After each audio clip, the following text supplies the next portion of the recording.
നമസ്കാരം, ഞാൻ അശോക് നാരായൺ. ഇന്ന് നമ്മൾ മനസ്സിലാക്കാൻ പോകുന്നത് ഈ ആധുനിക കാലത്തെ ബന്ധങ്ങളിൽ വളരെയധികം കണ്ടുവരുന്ന, എന്നാൽ അധികമാരും ചർച്ച ചെയ്യപ്പെടാതെ പോകുന്ന, അധികമാരും അറിയാതെ പോകുന്ന ചില മാനസിക തന്ത്രങ്ങളെക്കുറിച്ചാണ്. മാനസിക തന്ത്രങ്ങൾ എന്ന് പറയുന്നതിനപ്പുറം അവയെ കുതന്ത്രങ്ങളെന്ന് വിളിക്കുന്നതായിരിക്കും കുറച്ചുകൂടി നല്ലത് എന്ന് തോന്നുന്നു. അതായത് നിങ്ങളെ ശരിക്കും ഇഷ്ടപ്പെട്ടിരുന്നു, അല്ലെങ്കിൽ നിങ്ങളെ ജീവൻ്റെ ജീവനായിരുന്നു എന്നൊക്കെ കരുതിയിരുന്ന ഒരു വ്യക്തി ഒരു ദിവസം യാതൊരു മുന്നറിയിപ്പും ഇല്ലാതെ, അല്ലെങ്കിൽ പ്രത്യേകിച്ച് ഒരു കാരണവുമില്ലാതെ നിങ്ങളെ ബ്ലോക്ക് ചെയ്ത് പോയിട്ടുണ്ടോ? പിന്നീട് അദ്ദേഹം നിങ്ങളുടെ കോളുകൾക്ക് മറുപടി തരുന്നില്ല, നിങ്ങളുടെ മെസ്സേജുകൾ കണ്ടതായിട്ട് പോലും ഭാവിക്കുന്നില്ല, അതല്ലെങ്കിൽ നിങ്ങളെ പൂർണ്ണമായിട്ടും അവോയ്ഡ് ചെയ്യുന്നു, അദ്ദേഹത്തിൻ്റെ സോഷ്യൽ മീഡിയ കോൺടാക്ട്സിൽ നിന്നുമെല്ലാം നിങ്ങളെ പൂർണ്ണമായിട്ടും അവോയ്ഡ് ചെയ്യുന്നു, ബ്ലോക്ക് ചെയ്യുന്നു, അല്ലെങ്കിൽ പൂർണ്ണമായിട്ടും ഇഗ്നോർ ചെയ്ത് കളയുന്നു. ഇങ്ങനെയൊക്കെ സംഭവിച്ചിട്ടുണ്ടോ? അതുമല്ലെങ്കിൽ ഈ വിധത്തിൽ അപ്രത്യക്ഷമായിരിക്കുന്ന ഒരു വ്യക്തി പെട്ടെന്ന് ഒരു ദിവസം നിങ്ങളുടെ ഒരു സ്റ്റേറ്റസ് കണ്ടിട്ട് ലൈക്ക് ചെയ്യുന്നു, അല്ലെങ്കിൽ നിങ്ങളുടെ ഒരു പോസ്റ്റ് കണ്ടിട്ട് അതിൽ വളരെ ആകർഷകമായിട്ട് ഒരു കമൻറ്റ് ചെയ്യുന്നു, അതല്ലെങ്കിൽ നിങ്ങളുടെ സുഖവിവരം അന്വേഷിച്ച് സുഖമാണോ, എന്തൊക്കെയുണ്ട് വിശേഷങ്ങൾ എന്ന് ചോദിച്ചിട്ട് ഒരു മെസ്സേജ് ചെയ്യുന്നു. വാസ്തവത്തിൽ പലപ്പോഴും നമ്മളിതിനെല്ലാം അബദ്ധങ്ങളായിട്ട് കണ്ടിട്ട്, അല്ലെങ്കിൽ തിരക്കുകളായിട്ട് കണ്ടിട്ട് അവഗണിച്ച് കളയാറുണ്ട്. പക്ഷേ ഇത് വാസ്തവത്തിൽ തിരക്കുകളോ അബദ്ധങ്ങളോ ഒന്നുമല്ല. ഇതിൻ്റെ എല്ലാം പിന്നിൽ വളരെ കൃത്യമായ സൈക്കോളജി ഉണ്ട്. ഈ പ്രവണതയെ നമുക്ക് ഗോസ്റ്റിംഗ് എന്ന് വിളിക്കാം. എന്താണ് ഗോസ്റ്റിംഗ്? ഗോസ്റ്റിങ്ങിനുള്ളിൽ എന്തെല്ലാമാണ് സംഭവിക്കുന്നത്? എന്തിനാണ് ഇതെല്ലാം ചെയ്യുന്നത്? നമുക്ക് എങ്ങനെ ഇതിനെ പ്രതിരോധിക്കാം? തുടങ്ങിയ കാര്യങ്ങൾ നമുക്ക് തുടർന്ന് കാണാം.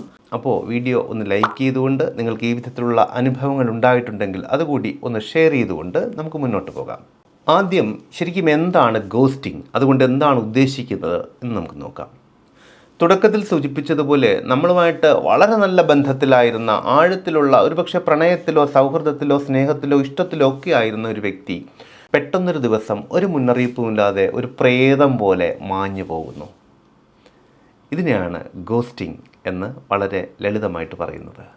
അവർ നിങ്ങളുടെ മെസ്സേജുകൾക്ക് റിപ്ലൈ തരില്ല, അതുപോലെ സോഷ്യൽ മീഡിയാസിൽ നിങ്ങളെ ബ്ലോക്ക് ചെയ്തിട്ടുണ്ടാകാം, അതോടൊപ്പം തന്നെ നിങ്ങളുടെ ഫോൺ കോൾസ് ചിലപ്പോൾ ബ്ലോക്ക് ചെയ്തിട്ടുണ്ടാകും, ചിലപ്പോൾ അതിനെ പൂർണ്ണമായിട്ടും അവഗണിക്കുന്നുണ്ടാകും.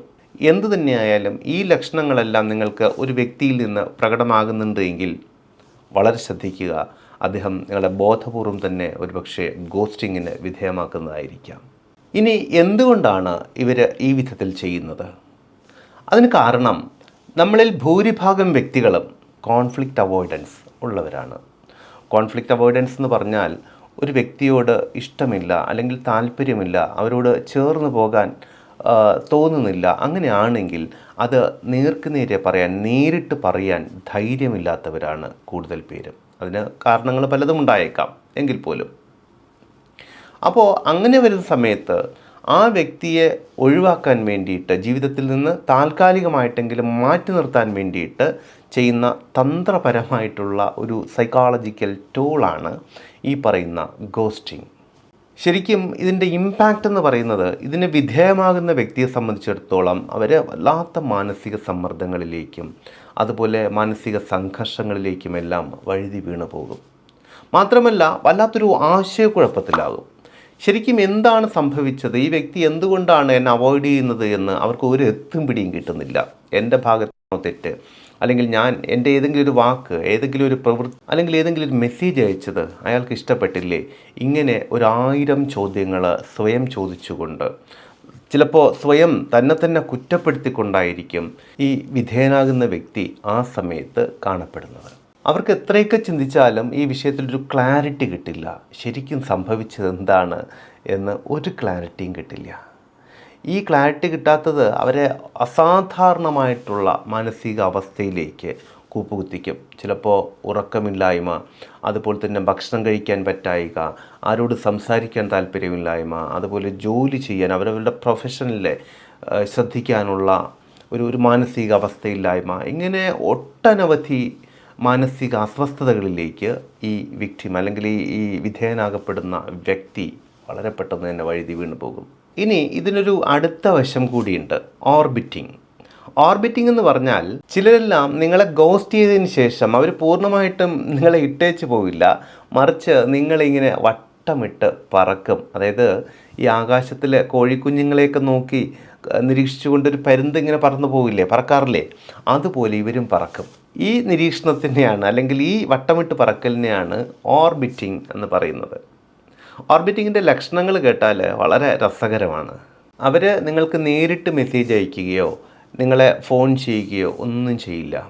പക്ഷേ നിങ്ങൾ സോഷ്യൽ മീഡിയാസിലൊക്കെ പോസ്റ്റ് ചെയ്യുന്ന ചില പോസ്റ്റുകൾക്ക്, അല്ലെങ്കിൽ നിങ്ങളുടെ ഇൻസ്റ്റഗ്രാം സ്റ്റോറികൾക്ക് അവർ വന്ന് ജസ്റ്റ് ഒന്ന് ലൈക്ക് അടിച്ചു പോകും. അങ്ങനെ അവരുടെ ഭാഗത്തുനിന്ന് ഞാനിവിടെ ഉണ്ട്, നിങ്ങളെ കാണുന്നുണ്ട്, നിരീക്ഷിക്കുന്നുണ്ട് എന്നുള്ള ചെറിയ ചെറിയ സൂചനകൾ ഇടയ്ക്ക് തരും.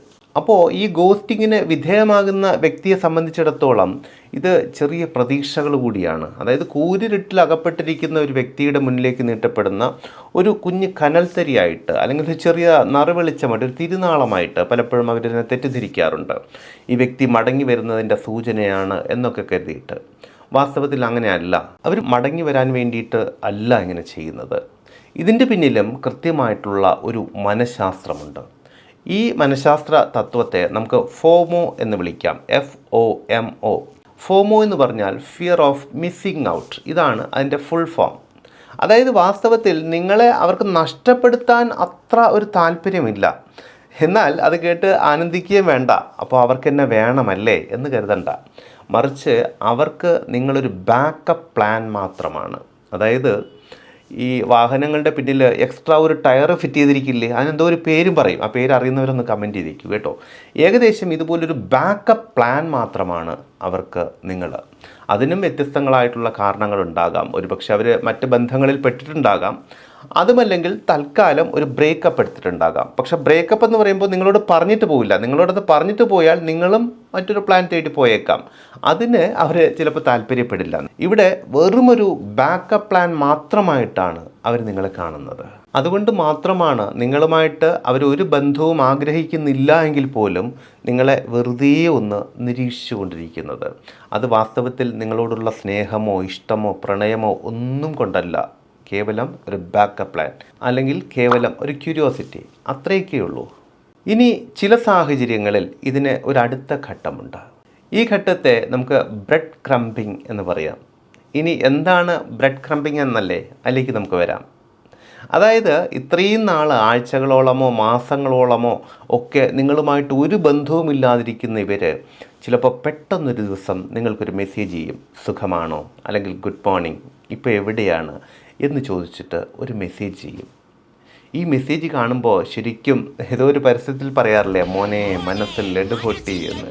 ഈ വിധത്തിലുള്ള ഒരു പ്രതീക്ഷയും ഒരു സന്തോഷവും വല്ലാതെ ഒരു ആഹ്ലാദവുമൊക്കെ തോന്നുമെങ്കിൽ പോലും ഓർത്തോളൂ, ആ കട്ടിൽ കണ്ടിട്ട് പനിക്കണ്ട. കാരണം അതിൻ്റെ പിന്നിലും കൃത്യമായിട്ടുള്ള ഒരു മനഃശാസ്ത്രമുണ്ട്. ഇടയ്ക്കൊക്കെ ഈ പ്രതീക്ഷകൾ തരുന്നതിൻ്റെ കാരണം നിന്നെ ഞാൻ മറന്നിട്ടില്ല, ഇപ്പോഴും എൻ്റെ മനസ്സിൽ നീ ഉണ്ട് എന്ന് നിങ്ങളെ തെറ്റിദ്ധരിപ്പിക്കുന്നതിന് വേണ്ടിയിട്ടാണ്. തീർച്ചയായിട്ടും മനസ്സിൻ്റെ ഏതെങ്കിലും ഒരു കോണിലുണ്ടാകാം അവരുടെ ആകാശത്തിലെ കേവലം ഒരു നക്ഷത്രം മാത്രമായിട്ട്. പക്ഷെ അപ്പോഴും നിങ്ങളുടെ ലോകത്തിലെ ഒരു പൂർണ്ണചന്ദ്രൻ അല്ലെങ്കിൽ സൂര്യൻ ഈ വ്യക്തി മാത്രമായിരിക്കും. പക്ഷെ ആ പ്രതീക്ഷ വെച്ച് പുലർത്തുന്നത് നിങ്ങളെ വീണ്ടും നിരാശയിലേക്ക് മാത്രമേ നയിക്കൂ. ഇനി എന്തുകൊണ്ടാണ് ഈ ഒരു പ്രവണതയെ ബ്രെഡ് ക്രംബിംഗ് എന്ന് വിളിക്കുന്നത് എന്ന് നോക്കാം. അതായത് ഇത്രയേ ഉള്ളൂ, വല്ലാതെ വിശന്ന് വലഞ്ഞിരിക്കുന്ന ഒരു കുട്ടിയുടെ മുന്നിൽ, അല്ലെങ്കിൽ ഒരു വ്യക്തിയുടെ മുന്നിൽ ഒരു കുഞ്ഞു റൊട്ടി കഷ്ണം ഇട്ടുകൊടുത്താൽ എന്തായിരിക്കും? തൽക്കാലം ഒരു പ്രതീക്ഷ. പക്ഷേ അദ്ദേഹത്തിന് അതുകൊണ്ട് പ്രത്യേകിച്ച് യാതൊരു ഗുണവുമില്ല. മാത്രമല്ല ആ വിശപ്പ് ഒരല്പം കൂടിയാലേ ഉള്ളൂ, അതല്ലാതെ പ്രത്യേകിച്ച് ഒരു ഗുണവുമില്ല. ഇവിടെ സംഭവിക്കുന്നത് എന്താണെന്ന് പറഞ്ഞാൽ, നിങ്ങളൊരു പക്ഷേ ഈ 5-6 മാസം കൊണ്ട് ഒരുവിധം ഒന്ന് മെൻ്റലി ബാലൻസ്ഡായി വരുന്ന സമയമായിരിക്കും. അപ്പോഴായിരിക്കും വീണ്ടും ഒരു ഉണങ്ങിയ മുറിവിലേക്ക് ഒരു കുത്തു തരുന്നത് പോലെ ഈ വ്യക്തികളെ ഈ ബ്രെഡ് ക്രംബിംഗ് എന്ന് പറയുന്ന സൈക്കോളജിക്കൽ ടെക്നിക്കുമായിട്ട് വരുന്നത്, അല്ലെങ്കിൽ ഒരു കുതന്ത്രവുമായിട്ട് വരുന്നത്. ഇത് വാസ്തവത്തിൽ ഒരു ഡാർക്ക് സൈക്കോളജി ടെക്നിക്ക് കൂടിയാണ്. ഇതിനെ ഇൻ്റർമിറ്റൻറ്റ് റീഇൻഫോഴ്സ്മെൻറ്റ് എന്നാണ് പറയുക. അതായത് നിങ്ങൾക്ക് അവരെ മടുത്തു എന്ന് തോന്നുമ്പോൾ വീണ്ടും ഒരു ഓർമ്മപ്പെടുത്തലുമായിട്ട്, വീണ്ടും ഒരു പ്രതീക്ഷയുമായിട്ട് വെറുതെ നിങ്ങളിലേക്ക് ഒന്ന് എത്തി നോക്കി പോവുക മാത്രമാണ് ഇവിടെ ചെയ്യുന്നത്. ഇനി ഇത്തരം മാനിപ്പുലേഷനുകളിൽ നിന്ന്, ഇത്തരം തെറ്റിദ്ധരിപ്പിക്കലുകളിൽ നിന്ന് എങ്ങനെ രക്ഷപ്പെടാം, എങ്ങനെ സുരക്ഷിതമായിട്ട് നിലനിൽക്കാം? ഇവിടെ നമുക്ക് ചെയ്യാവുന്ന കാര്യം പ്രധാനമായിട്ടും നോ കോണ്ടാക്റ്റ് റൂൾ എന്നുള്ളതാണ്. നോ കോണ്ടാക്ട് റൂൾ എന്ന് പറഞ്ഞാൽ ഒരു വ്യക്തി നമ്മളിങ്ങനെ ഗോസ്റ്റിങ്ങിന് വിധേയമാക്കുന്നു എന്ന് കണ്ടു കഴിഞ്ഞാൽ അവരെ എല്ലാവിധത്തിലും ബ്ലോക്ക് ചെയ്തേക്കുക. നിങ്ങളുടെ സകല സോഷ്യൽ മീഡിയകളിൽ നിന്നും ബ്ലോക്ക് ചെയ്തേക്കുക. വാട്സപ്പിൽ നിന്ന്, ഫേസ്ബുക്കിൽ നിന്ന്, അങ്ങനെ ഇൻസ്റ്റയിൽ നിന്ന്, അങ്ങനെ എല്ലാത്തിൽ നിന്നും ബ്ലോക്ക് ചെയ്തേക്കുക. അതായത് നിങ്ങളുമായിട്ട് ബന്ധപ്പെട്ട ഒരു അപ്ഡേറ്റും അവർ അറിയാനിടയില്ലാത്ത വിധത്തിൽ കഴിയുന്നിടത്തോളം ക്ലോസ് ചെയ്തേക്കുക. എങ്കിലും ചിലപ്പോൾ സുഹൃത്തുക്കൾ വഴിയൊക്കെ അറിയുമായിരിക്കും, അത് നമ്മളെ ബാധിക്കുന്ന വിഷയമല്ല. പക്ഷേ നേരിട്ടുള്ള അപ്ഡേഷൻസ് എല്ലാം പൂർണ്ണമായിട്ടും ക്ലോസ് ചെയ്തേക്കുക. പ്രത്യേകിച്ച് നിങ്ങളുടെ സ്റ്റേറ്റസ് കാണുന്നത് ഒക്കെ ബ്ലോക്ക് ചെയ്തേക്കുക. മാത്രമല്ല, നമ്മൾ ഇങ്ങനെ ചെയ്യുന്ന സമയത്ത് അവർക്കും തീർച്ചയായിട്ടും ഒരു ഫ്രസ്ട്രേഷൻ ഉണ്ടാകും, അല്ലേ? അതെന്തെങ്കിലും ആയിക്കോട്ടെ, അത് നമ്മുടെ വിഷയമല്ല. നമ്മുടെ ഗുണമെന്താന്ന് പറഞ്ഞാൽ അവരിങ്ങോട്ട് പറന്നിറങ്ങാനുള്ള അല്ലെങ്കിൽ ഇങ്ങോട്ട് കടന്നു കയറാനുള്ള പഴുതുകൾ പരമാവധി അവിടെ ക്ലോസ് ചെയ്യപ്പെടും. നമുക്കൊരു മെസ്സേജ് ചെയ്യാനുള്ള അല്ലെങ്കിൽ ഏതെങ്കിലും വിധത്തിൽ നമ്മളിലേക്ക് എത്തിച്ചേരാനുള്ള സാധ്യതകൾ അവിടെ ക്ലോസ് ചെയ്യപ്പെടും. ഇത് കുറച്ചുകൂടി സമാധാനത്തിലേക്ക്, കുറച്ചുകൂടി ശാന്തതയിലേക്ക് നമ്മളെ നയിക്കും. ഇനി രണ്ടാമത്തെ കാര്യം, ഈ ഗോസ്റ്റ് ചെയ്യുന്ന വ്യക്തികളോട് അയാൾ നമ്മളെ ഗോസ്റ്റ് ചെയ്യുകയാണ് എന്ന് മനസ്സിലായി കഴിഞ്ഞാൽ, ഉറപ്പിച്ചു കഴിഞ്ഞാൽ അവരോട് ഒരു വിധത്തിലും വിശദീകരണം തേടാൻ പോകരുത്. കാരണം ഒന്ന്, അവർ നിങ്ങൾക്ക് ഒരു വിധത്തിലുമുള്ള വിശദീകരണം തരാൻ പോകുന്നില്ല. ഇതാണ് കാരണം, അല്ലെങ്കിൽ നീ ഇന്ന കാര്യം ചെയ്തതാണ് എനിക്ക് ഇഷ്ടപ്പെടാത്തത്, അതല്ലെങ്കിൽ ഇന്ന കാരണം കൊണ്ടാണ് ഞാൻ മാറിപ്പോകുന്നതെന്ന് ഒരു വിധത്തിലും അവർ നിങ്ങൾക്ക് വിശദീകരണം തരില്ല. ഒന്ന്. രണ്ട്, നിങ്ങളെ വീണ്ടും വേദനിപ്പിക്കുന്നതിന് വേണ്ടിയിട്ടുള്ള ചില കുതന്ത്രങ്ങൾ വീണ്ടും അവരുടെ ഭാഗത്തുനിന്ന് ഉണ്ടാകാനുള്ള സാധ്യതകളുണ്ട്. ഈ കുതന്ത്രങ്ങളെന്ന് പറഞ്ഞാൽ നിങ്ങളെ വെറുതെ വേദനിപ്പിക്കാൻ വേണ്ടിയിട്ട്, ചിലപ്പോൾ റിയലായിരിക്കാം, അതല്ലെങ്കിൽ അല്ലാത്തതായിരിക്കാം. അതായത് അവർ ചിലപ്പോൾ മറ്റ് വ്യക്തികളുമായിട്ട് ചേർന്ന് നിൽക്കുന്ന ചിത്രങ്ങൾ പോസ്റ്റ് ചെയ്യും സോഷ്യൽ മീഡിയാസിൽ നിങ്ങളെ കാണിക്കാൻ വേണ്ടിയിട്ട് മാത്രം. ചിലപ്പോൾ അവർ വളരെ ആഹ്ലാദത്തിലായിരിക്കുന്നു എന്നറിയിക്കുന്നതിന് വേണ്ടിയിട്ടുള്ള ചില ചിത്രങ്ങൾ, അല്ലെങ്കിൽ ചില വീഡിയോസ് എന്തെങ്കിലുമൊക്കെ, അല്ലെങ്കിൽ ചില റൈറ്റപ്പുകൾ, ഇങ്ങനെ എന്തെങ്കിലുമൊക്കെ അവർ പോസ്റ്റ് ചെയ്തുകൊണ്ടേയിരിക്കും. അതുകൊണ്ട് ഒരു കാരണവശാലും അവരുടെ പിന്നിലേക്ക് പോകരുത്. എന്തിനാണ് വടി കൊടുത്ത് അടി വാങ്ങാൻ പോകുന്നത്? നിങ്ങൾ ഇപ്പോൾ ഗോസ്റ്റിങ്ങിലൂടെ കടന്നു പോയിക്കൊണ്ടിരിക്കുകയാണ് എങ്കിൽ നിങ്ങളെ ഗോസ്റ്റ് ചെയ്യുന്ന ആ ആൾക്ക് ഈ വീഡിയോ ഇപ്പോൾ തന്നെ ഷെയർ ചെയ്ത് കൊടുത്തോളൂ. കാരണം കാര്യങ്ങളെല്ലാം നിങ്ങൾക്ക് വ്യക്തമായി കഴിഞ്ഞു എന്ന് അവർക്ക് ബോധ്യമാകുമ്പോൾ അവർ ആ പണി അവിടെ ഉപേക്ഷിക്കും, നിങ്ങളെ രക്ഷപ്പെടുകയും ചെയ്യും. ഇനി അഥവാ നിങ്ങളുടെ ഒരു സുഹൃത്ത് ഗോസ്റ്റിങ്ങിലൂടെ കടന്നു പോയിക്കൊണ്ടിരിക്കുകയാണ് എന്ന് നിങ്ങൾക്കറിയാമെങ്കിൽ ആ സുഹൃത്തിനും ഈ വീഡിയോ ഷെയർ ചെയ്ത് കൊടുത്തോളൂ. കാരണം അതിലൂടെ ആ സുഹൃത്ത് ഒന്ന് രക്ഷപ്പെടട്ടെ. ശരിക്കും നിങ്ങളുടെ മൂല്യം നിർണ്ണയിക്കുന്നത് മറ്റൊരാളുടെ ഒരു മെസ്സേജോ ഒരു ലൈക്കോ ഒരു കമൻറ്റോ ഒന്നുമല്ല എന്ന് തിരിച്ചറിയേണ്ടതുണ്ട്. ശരിക്കും നമ്മുടെ മാനസികാരോഗ്യം, നമ്മുടെ മനസ്സമാധാനം നമ്മുടെ കൈകളിലായിരിക്കണം. അതിൻ്റെ താക്കോല് ഒരു കാരണവശാലും മറ്റൊരു വ്യക്തിയെ ഏൽപ്പിക്കരുത്.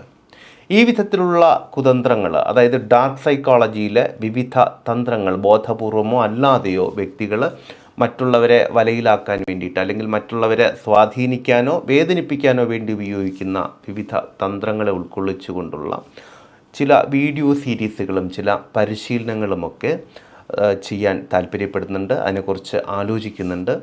നിങ്ങൾക്ക് എന്താണ് അതേക്കുറിച്ചുള്ള അഭിപ്രായം? അതുപോലെ നിങ്ങൾ അറിയാൻ ആഗ്രഹിക്കുന്ന സൈക്കോളജിക്കലായിട്ടുള്ള കാര്യങ്ങൾ എന്തെങ്കിലും ഉണ്ട് എങ്കിൽ ഇതിന് ചുവടെ ഒന്ന് കമൻറ്റ് ചെയ്തേക്കുക. അപ്പോൾ വിഷയം ഇഷ്ടമായിട്ടുണ്ടെങ്കിൽ ലൈക്ക് ചെയ്തിട്ടുണ്ടാകും എന്ന് കരുതുന്നു. ഈ വിധത്തിലുള്ള വിഷയങ്ങൾ നിരന്തരമായിട്ട് ലഭിക്കാൻ വേണ്ടി ഈ ചാനൽ ഒന്ന് സബ്സ്ക്രൈബ് ചെയ്തേക്കുക. നോട്ടിഫിക്കേഷൻസ് കൃത്യമായി ലഭിക്കാൻ ബെല്ലൈക്കൺ കൂടി ഒന്ന് പുഷ് ചെയ്തേക്കുക. അപ്പോൾ വളരെ വ്യത്യസ്തമായ മറ്റൊരു വിഷയത്തിലൂടെ വീണ്ടും കണ്ടുമുട്ടാമെന്ന ശുഭപ്രതീക്ഷയോടുകൂടി തൽക്കാലം ഇവിടെ പറഞ്ഞു പിരിയുന്നു. സ്നേഹപൂർവ്വം, അശോക് നാരായൺ. Thank you.